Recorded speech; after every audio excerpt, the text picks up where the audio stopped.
Before watching the video, don't forget to subscribe the channel and enable bell notification to never miss an update from us. Hello everyone and welcome to Entry channel. This is Ashima Shukla, and in this video we're going to talk about current events which are important from the examination perspective. This video has been made keeping in mind all the government exam aspirants, be it for SSC or for banking or for defense examinations, right? So a bit of focus has been put on banking as well, and other examinations have also been considered while keeping this video. So let's begin with the news events for today, with the first news event being World Economic Forum annual meet. Now, why it has been in news is because the WEF annual meet was earlier supposed to be held in Davos in Switzerland. But now this venue has been changed from Davos to Lucerne Bergenstock in Switzerland, right?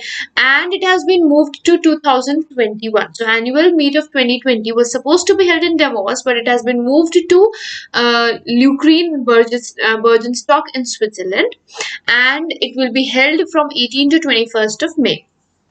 At the time when the meet was supposed to be for Davos, at that time the theme had already been decided, and the theme was the Great Reset.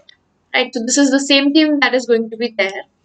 Apart from this, now is this change only for one day, or it has for 1 year, or it has been or it is going to be kept in mind for the longer term?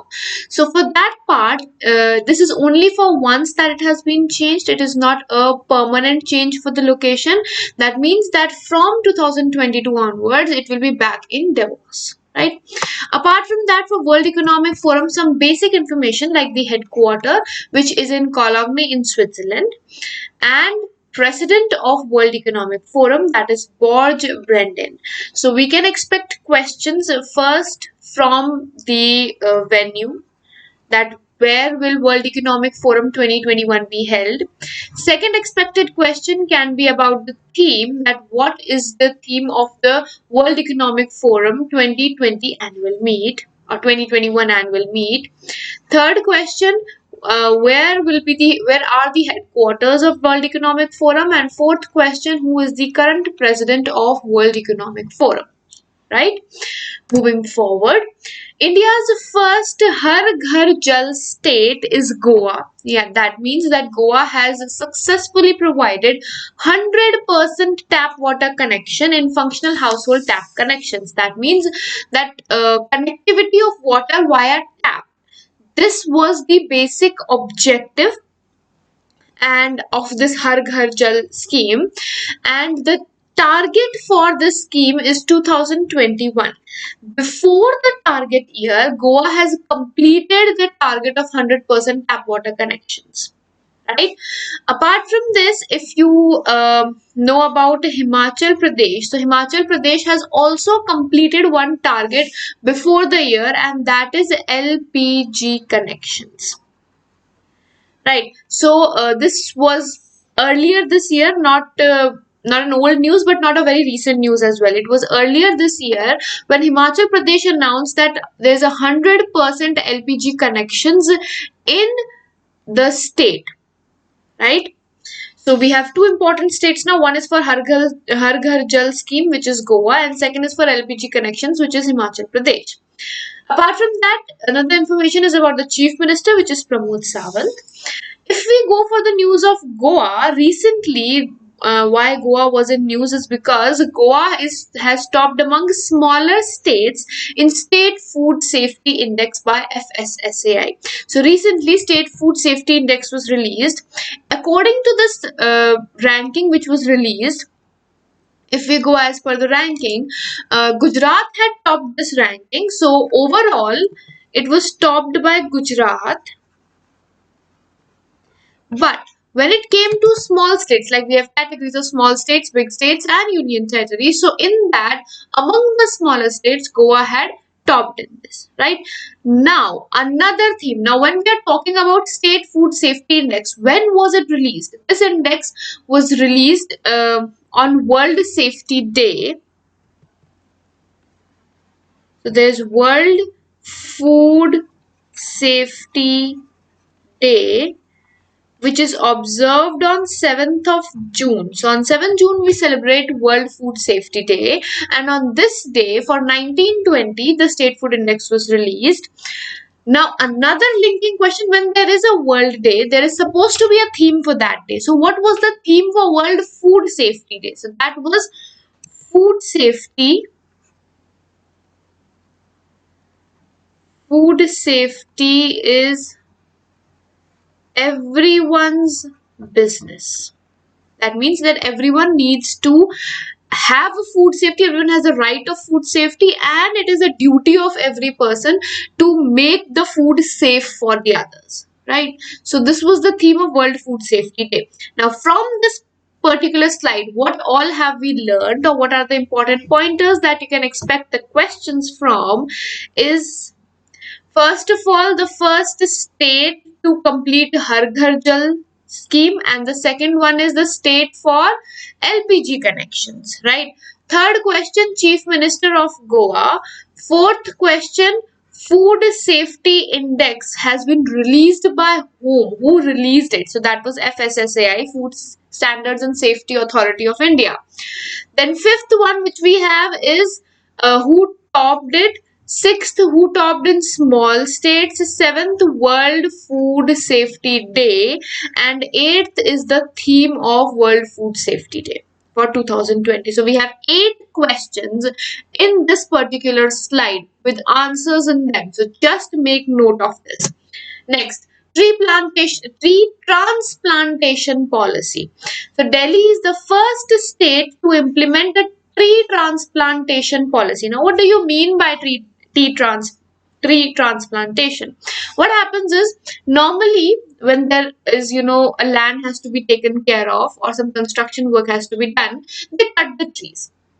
In tree transplantation, what they take is, you uproot it from the roots and plant it on another ground, or another whichever ground you have taken for plantation. You plant that along with the root. So the tree is not cut. You don't have to plant a sapling, or you don't have to take care of it like it used to be. So there is no sapling. The tree is uprooted from its roots, and it is planted into another area where it can grow, right? So minimum 80% trees should be transplanted whenever any area is under construction or there is some development that has to be done. So whenever the trees are going to be cut, be it how much ever number, 80% of those trees need to be transplanted to some other location, right?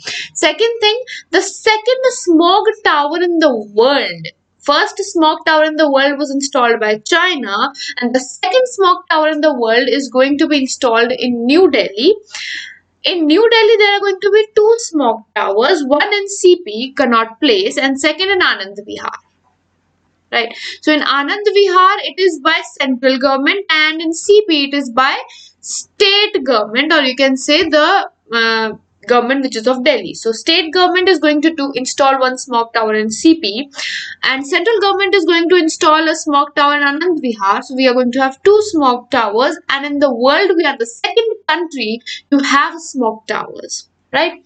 So important information is the Chief Minister and Governor, for obvious reasons. So the Chief Minister of New Delhi is Arvind Kejriwal, and the Governor is Anil Baijal, Lieutenant Governor, which we say.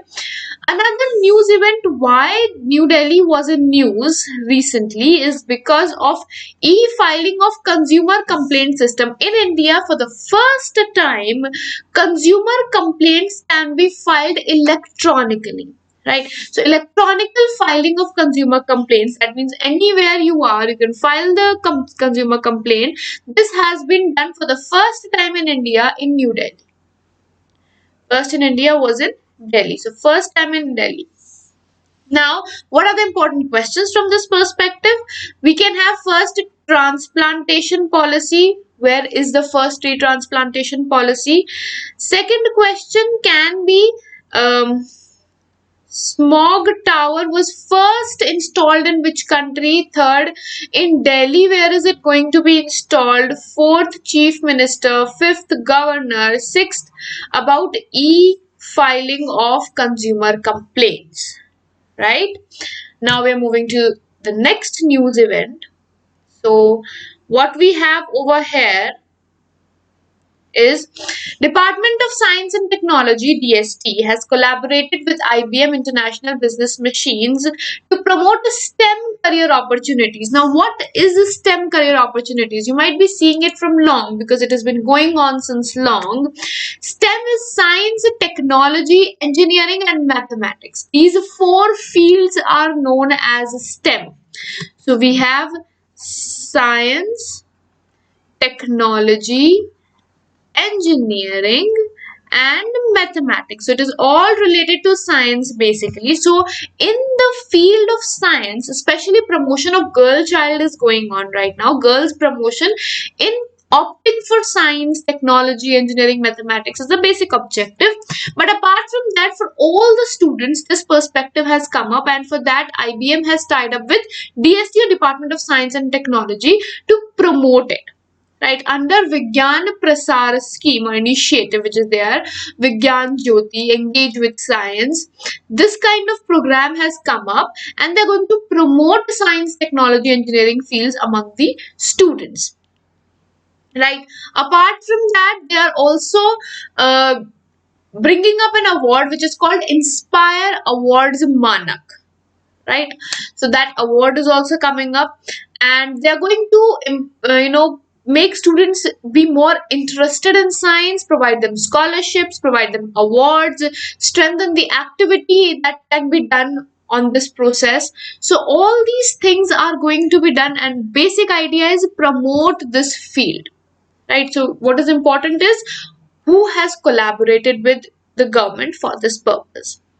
Second, RBI has allowed 24/7 365 availability of RTGS system. It is going to allow, and allows means it is going to be allowed by December 2020. So by December 2020, RTGS system is going to be 24/7 365, just like NEFT.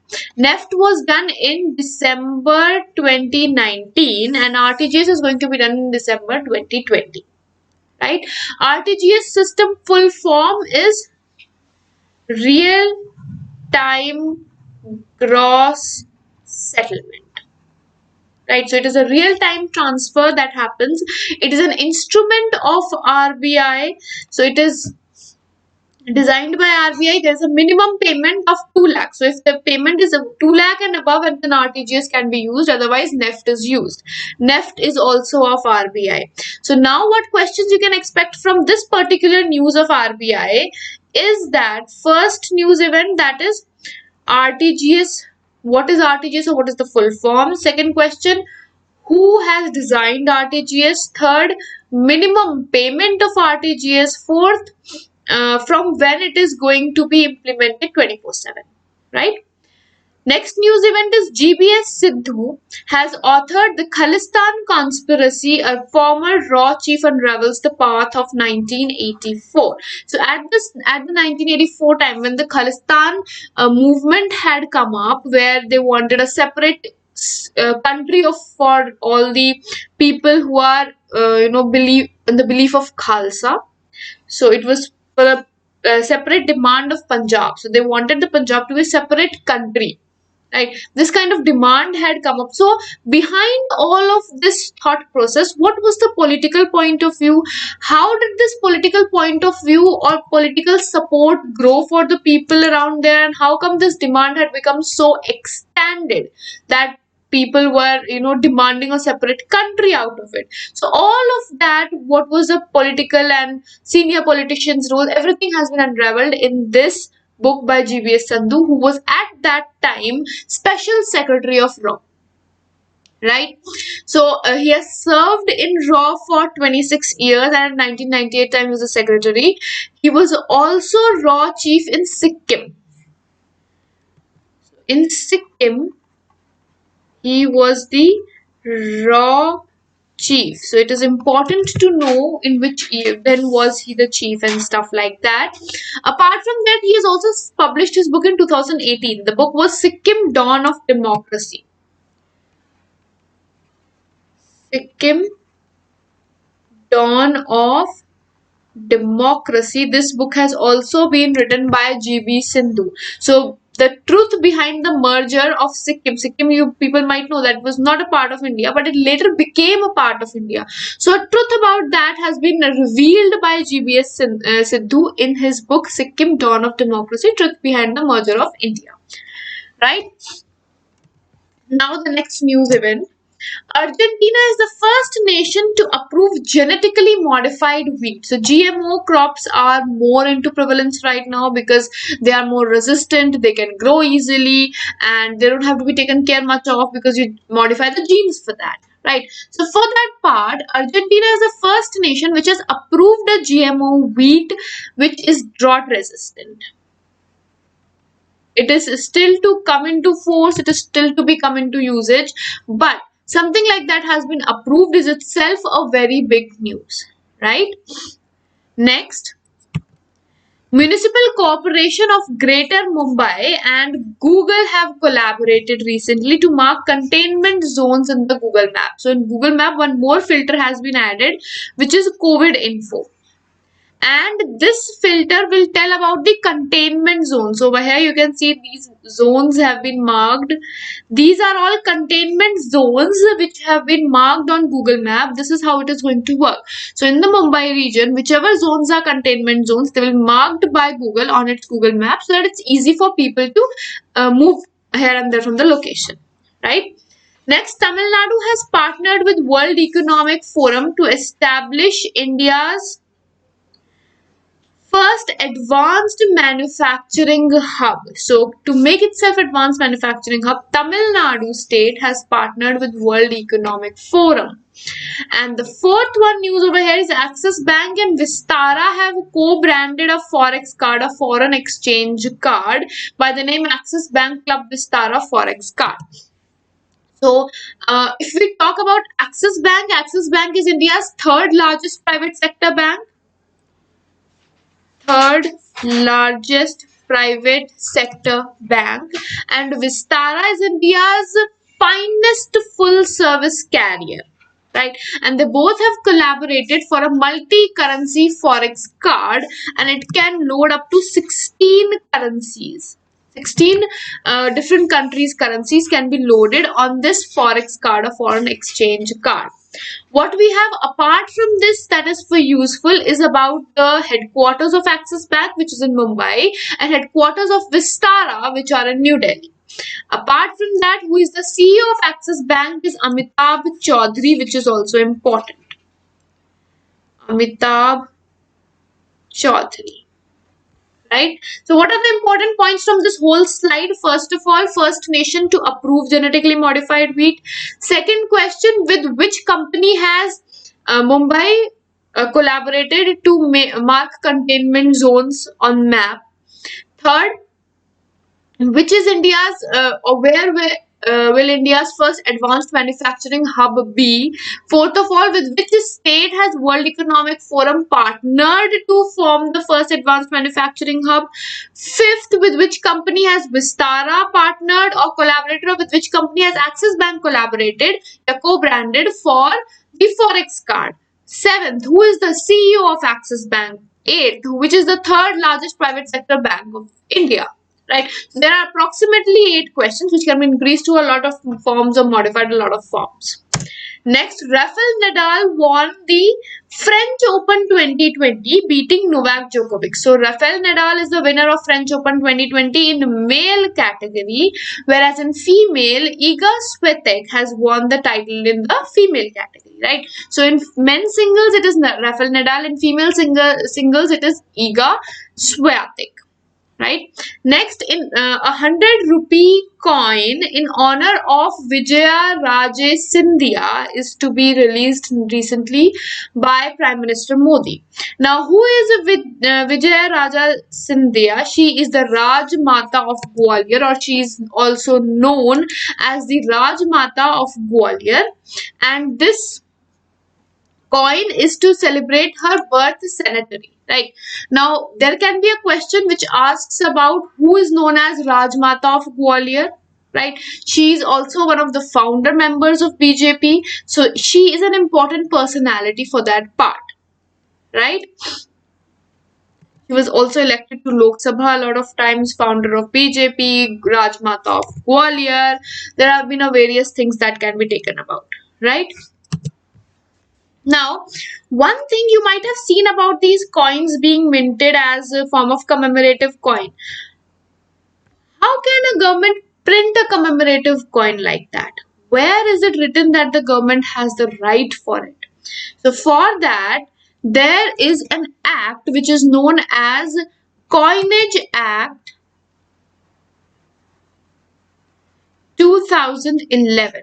So there's an act called Coinage Act 2011. So it is minted by the Finance Ministry now. Now RBI does not mint it. It is minted by Finance Ministry, right? It is by Finance Ministry. All right. Next, United Nations for the first time ever has released a neglected tragedy, the global burden of stillbirths report. So this report is about stillbirths. How many stillbirths are there? What is a stillbirth? Stillbirth means that when a child is born dead, we say, right? So delivery of a child who is still at the time or dead at the time or nearly dead at the time, that is stillbirth.